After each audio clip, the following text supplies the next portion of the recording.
ডামুড্ডায় বিএনপির প্রতিষ্ঠাতা জিয়াউর রহমানের ৪৪তম শাহাদাত বার্ষিকী পালিত হয়েছে।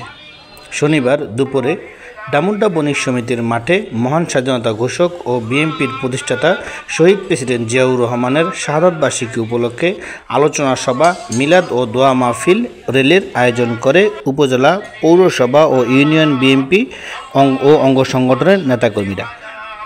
উপজেলা বিএনপির সাবেক সিনিয়র সহসভাপতি সৈয়দ মনিরুজ্জামানের সভাপতিত্বে উপস্থিত ছিলেন সাবেক পৌর বিএনপি নেতা মোহাম্মদ আব্দুর রাজ্জাক মাঝি, সাবেক সাংগঠনিক সম্পাদক জাহের হোসেন, বিএনপির নেতা লিটন শিকদার, সাব্বির শিকদার, কমল ব্যাপারী, যুবদল নেতা রাজা ব্যাপারী, পলাশ ঢালি, জাকারিয়া দুলাল, নীরব মীর, ছাত্রনেতা জিল্লুর রহমান সৈকত সহ বিভিন্ন ইউনিয়নের নেতাকর্মীরা। আলোচনা সভা ও দোয়া শেষে র্যালি আয়োজন করে। এ সময় র্যালিটি উপজেলা শহরের বিভিন্ন সড়ক প্রদক্ষিণ করে।